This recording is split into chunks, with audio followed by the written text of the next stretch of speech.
Good morning. Nice to have you with us on this early January edition of the Ryan Report. Time once again to put the old year behind us and to learn to use 2026 when we're writing the date. I hope you've recovered from the blizzard early this week. It will clearly be one of the memorable weather events of 2025. You know, the weather actually had an impact on our scheduling plans for this show. So this morning I thought it might be fun to think back to summer. And one of the highlights of summer could be a trip to Mackinac Island. This past summer I asked TV6 news anchor Mandy Koskela to join me to talk about Mackinac Island and also to share a past interview I had done with Dan Musser, who at the time was the man in charge of the Grand Hotel. That conversation starts right now. From TV6, this is The Ryan Report. Here's your host, Don Ryan. Well, Mackinac Island is one of the very unique places in Michigan. And while visiting with Mandy Koskela, I learned that she thinks Mackinac is a very special place to visit too. Mandy is here every morning, Monday through Friday, as part of the TV6 morning news team. While the name Koskela is familiar here in Upper Michigan, Mandy is not a native Yooper. So we talked about her name and background. You know, when you first came and I first met you in the newsroom, I asked if you were from the UP because with a name like Koskela, it very well could have been. Oh, yeah. But you told me you didn't, but you did have a family connection here. Yeah, big time. So, yeah, people will come up to me and they know my last name, Koskela, and they'll say, oh, the Finn, you're the Finn. And I go, yeah, that's true. And they go, oh, where are you from up here? And I say, I'm actually not from the UP, but my dad and my Koskela side of the family we have a camp up here. So it's over in the Copper Country area, and I used to spend my childhoods up here. And I grew up in Rhode Island, which is very far away from here. But, you know, coming out here for so long, it did change my life. And I really wanted to come out here as soon as I could, so that's what I did. Are you enjoying being in Upper Michigan now that you've got a couple of solid years under your belt? Oh, I'm loving it. It's like everything I had thought of when I was a kid, but just expanded upon. Because before I would just drive straight past Marquette, straight past Ishpeming, Negaunee, Champion, everything out to where my cabin is, the camp in the Copper Country, and I missed all of the rest of the UP, really, because it was just a road trip at that point. But now I'm getting to spend more time in the central UP and the eastern, and the people are just fantastic. The nature is fantastic. Everything is just really, it feels like home. I didn't adjust at all. I was straight, no adjustment period. I know one thing you've gotten involved in is biking, and I think even getting involved in some events. Yes, yeah, and that really helps the sense of community because at the races you'll see familiar faces, and I met my boyfriend, my partner, through biking, and so it's a real big community up here especially. I didn't know that people move here for the recreation, for the trails, for the biking. So it's really fun to meet these people who are just so amazing at it and to learn from them and ride the same trails they do. It's a lot of fun. One of the things we learned just through conversations in the newsroom is we both enjoy Mackinac Island. Don, that's my favorite place, I think. And you've already been there this year. Yes, I've been there this year. I just went last month. I went in May, and it was beautiful. I like to go before the peak tourist season, I think. And so it's busy, but it's not too busy. The most that you'll get is a group of, you know, fifth graders on their field trip, and that's fun. But I love Mackinac Island, the horses, the lilacs, all of it. Did you bike on Mackinac? Oh yeah. Oh, of course. You got to do the loop. Yeah, yeah. It takes a little bit of effort, but I've managed to do it every time I've gone. And so what we're going to do today, and I wanted you to be here to share with this, with this story, is I interviewed Dan Musser from the Grand Hotel. His family rented, and he'll tell us some of that history. So I thought we could play some of that interview and talk a little bit, and play some more of that interview and talk a little bit. And, sounds like fun. It's all about Mackinac, so we'll do that. But first we have to take a break for a commercial. We'll be back with more on today's show after this 2-minute break. Once again, my guest this morning is Mandy Koskela. You're used to seeing her every morning here on TV6, every weekday morning. That's right, a little bit earlier. On the morning news as part of that team. As I said before the break, I had an opportunity back in 2006 to interview Dan Musser. Dan, his family owned the Grand Hotel. and he was the manager at that time. But he was very much involved in tourism in Michigan, so he was a very interesting guy. So we're going to play parts of that interview in each of our segments today, and then talk about it a little bit. So nice. let's take a look at that first segment as I first interviewed Dan Musser. What a spectacular place, the Grand Hotel. Well, thank you. And your family has been involved way back to 1919? Or? My great uncle came to Mackinac in the late, just before 1920, and basically begged for a job, and ended up eventually owning it completely in the mid-30s. Okay, and then your parents purchased it in? 1979. My father worked for his uncle, my great uncle, since from the early 50s, and then eventually was able to purchase it. And I think it's kind of interesting. You were speaking at the Economic Club in Marquette and talked about the early days, and really it wasn't necessarily established as a kind of for-profit operation. Tell us about that. No, it was a real loser. It was designed, as other hotels of our ilk were, really just to create a destination for transportation companies to bring people to. Okay. And the owners then, the two railroad companies and a steamship company, got out of an ownership position pretty quick, and I think by 1910 we're out of that part of it altogether. And it really didn't make a profit, or really wasn't a viable business until after the Second World War. So most of its life, it hasn't been a viable business. Okay. How many people now typically visit the Grand Hotel in a year? Well, we get about 1 million visitors to the island, and of that we see about 75,000 overnight guests, and then we get another maybe 150,000 will just come for luncheon or for the day. They'll walk through our doors. Okay. But it's interesting to note that if our addition is correct, we think that sometime in mid-June of this year we'll serve our 5 millionth overnight guest. Where do you find that most of your guests come from? Yeah, our biggest markets are Chicago and Detroit, but if you were to draw a big circle around the Great Lakes, that would be the majority of our guests. And then kind of pockets to major metropolitan areas, first New York and New Jersey, then California, and then Texas, actually. Okay. Texas. I wonder why Texas would be Well, I don't know. We've tried to figure it out. I think maybe all of our flags play well down there. I'm not quite sure what it is, but we seem to do well in Texas, and we're glad to have them. Do you actively try to promote the hotel outside of the Midwest? Yes. We aren't in a position to have a national advertisement campaign. But we are very aggressive in welcoming and having travel writers to the hotel. And we have a very open policy that way, and mostly that's served us pretty well, and has enabled us to have somewhat of a national presence. I've always argued that an article goes a lot longer than a paid-for ad. Oh, sure. It's the old word-of-mouth idea. Yes, yes. For those people not familiar with the Grand Hotel, what makes it special? What are some of the unique aspects of the Grand? Well, I think that we've got a lot of character. We've got, we have real flowers. We've got outside, we have flower beds throughout our property. We have cut flowers inside. Our music is real. We have live music every night in our nightclub, but also our dining room. We serve high tea in the afternoon. And I think those things create an atmosphere that really isn't at too many properties in the world today. And then when you combine that with the uniqueness of Mackinac, where we don't allow automobiles, and my great uncle always said, I don't know if it's true or not, where we have the purest air in the world.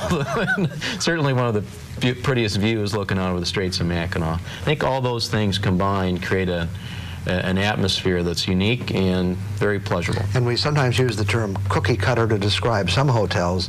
You would be just the opposite. We're the anti-cookie cutter. We have 385 guest rooms, and all are decorated differently, sized differently, which is good and bad. It sometimes makes it difficult to assign the rooms, but it's also, we think, a great selling point in that each one is unique, and as is the hotel.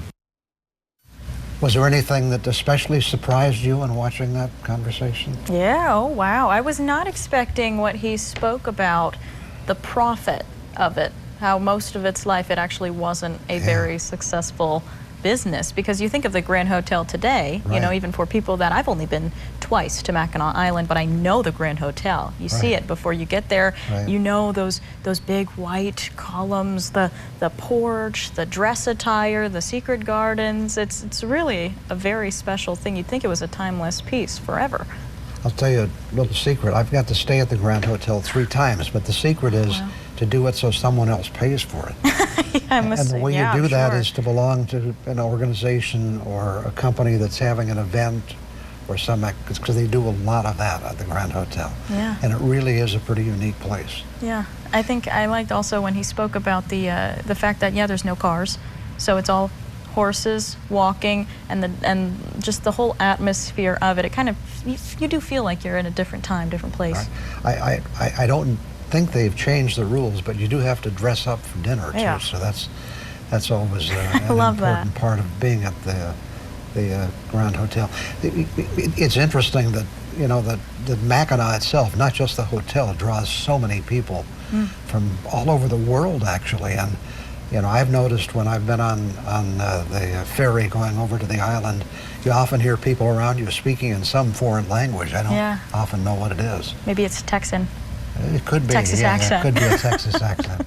But it's certainly, you know, and I'm really hopeful. You know, they sold the Grand Hotel in 2019 to an investment firm, and I haven't heard any stories, good or bad, about it since then. So I hope they've maintained the traditions that made the Grand Hotel what it is. Yeah, I agree. Okay. Well, here's some more from you and from Dan Musser in our next segment. Back after we take this 2-minute break. This morning is Mandy Koskela. We're talking about experiences on Mackinac Island. I'm also working in an interview I did from the past back in 2006 with Dan Musser, whose family owned the Grand Hotel, and he ran the Grand Hotel. So we'll look at a little bit more of that right now. And I asked Dan what his priorities were in managing the hotel. I guess first and foremost, making sure that our guests are happy, and that entails ensuring that the property's in good shape, but also that our staff is hopefully acting as though it's their own home, and that they're being hospitable as you might if you have your parents or in-laws over for dinner. And I guess that's our goal, is to hopefully treat our guests as though they're coming to someone's home. What kind of a management organization does it take to make the place work? How many key people do you have to depend on? Fortunately, we have a lot, and are wonderful. My father and I are in the building every day.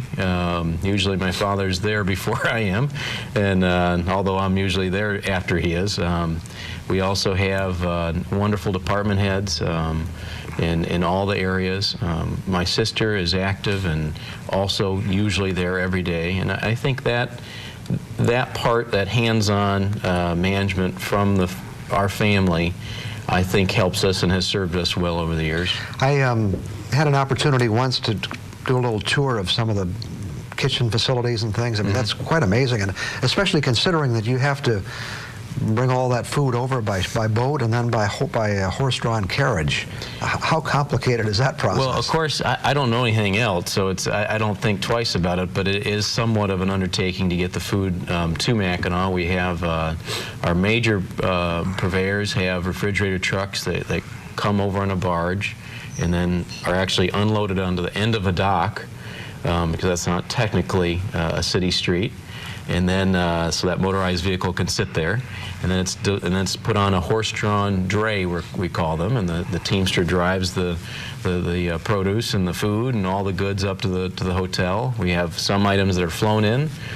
Some come directly from fishery in St. Ignace and come over on the ferry boat on up to the hotel. So it is somewhat of a logistical challenge, and it's ongoing. We're taking deliveries pretty much 7 days a week, and from the moment we open until we close. You've had to depend very heavily on bringing workers in from primarily Jamaica.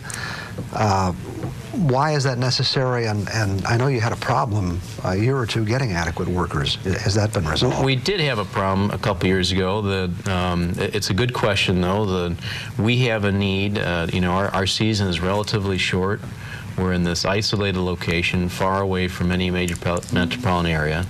And so we house, interesting fact, we have more employee rooms than guest rooms. We have about 500 employee rooms and 385 guest rooms. So, it's difficult to find a seasoned waiter, for example, that's willing to leave his or her family to come to this place that's remote and also for half the year, even though we pay above market wages for these positions. And so what we do is prove to the American government that there are not Americans either willing or able to do the work at the rate that the government sets, rate of pay that the government sets. And after we do that, we're able to go to other countries and fortunately find qualified and seasoned staff for these key jobs like chambermaids, like waiters, that really enable us then to have another 300 American employees and have a full complement of staff. Without that backbone, we would have some difficulties. Look at that whole Mackinac area. There have to be thousands of... We're not unique. If everybody was employed that lived there, you still would be many thousands short of workers in the area. Exactly. I mean, even if we employed everyone on Mackinac Island, it would not be enough. Right. There wouldn't be enough bodies. Anything special that you took from that segment? There's some interesting facts there. I had assumed that running the Grand Hotel on Mackinac Island was kind of a logistical nightmare, but that was really interesting. I had figured that they would take some big shipments from ferry to horse-drawn carriage to bringing it all the way up, because I believe it's on a little bit of an incline there, so you have to go up a hill. Right.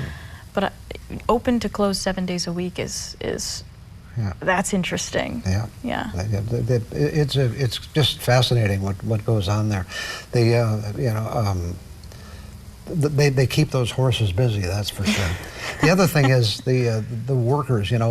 If you think about Mackinac Island, Mackinac City, St. Ignace, that whole area, and during the heart of the tourist season, and the motels and the restaurants, I mean, if everybody in that area worked, I mean, it would not be enough. Yeah. You've got to import these workers. Yeah, especially because he said it's a remote area. It's a very nice hotel. The whole island is very nice, but it is in a very awkward spot. It's not near anything. No, the closest city is what, I think Lansing, and that's not even Detroit. So it's just, that's interesting that they have to kind of outsource a lot more people than you may think. With 500 employee rooms, 385 guest rooms, that's interesting. More employee rooms than guest rooms, makes sense. I think we'd both agree that one of the fun things of going to Mackinac is staying overnight. Oh, yeah. Not that you have to stay at the Grand Hotel, but that does kind of add another level of enjoyment to it, doesn't it? Oh, sure. Oh, absolutely. Because once the daytime tourists will leave at 8 o'clock, the latest ferry, then it's the people that are here for the sleepover. They're here for just relaxing, that extra bit. We always try to stay an extra night. Yeah, it's very nice if you can do that. Yeah. So maybe one of these days you'll stay at the Grand Hotel. That'd be nice. Okay. I'd love Thanks that. for coming in this morning and sharing with us and looking at the interview I did with Dan Musser so we could talk about what's happening on Mackinac. Oh, of course. It was very interesting. Glad to be here. I'll look forward to seeing you on the news tomorrow morning. Hey, thanks. I'll wake up early on Sunday. Okay. I'll be back with more thoughts for you in just a couple of minutes. It's just about time to put them away for another year. We've enjoyed them on television, on radio, and in our homes. But Christmas is now behind us, and it's time to put away the songs of the season. It seems the stores start playing them earlier every year. So by the time the new year rolls around, we're usually happy to see them go away for another year. I hadn't really thought about this before, but Christmas is the only holiday that has enough music to fill our day. Some holidays may have a song or two, but Christmas has an almost never-ending list of songs for the season. And while there are a few new songs each year, most of those we hear have been with us for our entire lives. From Bing Crosby's White Christmas, to Gene Autry's Rudolph the Red-Nosed Reindeer, to the traditional carols like Silent Night and Joy to the World. And of course, we can't forget a song that is somewhat more recent vintage, Mariah Carey's All I Want for Christmas Is You. Yes, we hear them every year. Some people wonder what the most popular Christmas song of all time would be, and there are those who have an opinion. The problem is, the way we measure popularity has changed through the years, so it's hard to compare a song that came out in the 1950s with one that debuted in this century. I wondered how song popularity is determined today and learned it's a blend of streaming data, sales, radio play, and social media buzz. Sounds like it's a lot more complicated than when it was basically based on record sales. And here's a thought. There are some songs that have worked their way into the seasonal playlist that aren't really Christmas songs. They're winter songs, but really have nothing to do with Santa Claus or Christmas. There's no doubt the most prominent in that group is Jingle Bells. It's a happy tune, but has nothing to do with Christmas. Some have suggested it's really a Thanksgiving song. But there are others. How about Winter Wonderland? You know, we're walking around in a winter wonderland, but there's no mention of Christmas. The same can be said about Frosty the Snowman. I've got my love to keep me warm. Let it snow, Sleigh Ride, and Jingle Bell Rock.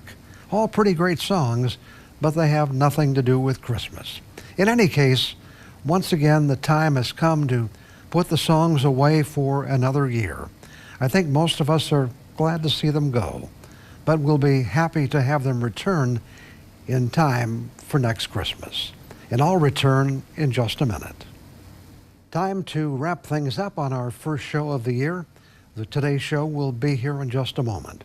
Remember, you can also see our report on the internet at uppermichigansource.com and streaming on TV6 Plus on Roku, Amazon Fire, and Apple TV. Thanks to Mandy Koskela for coming in this morning to share some memories about Mackinac Island. And thank you for joining us for the conversation. I hope to see you again next Sunday morning.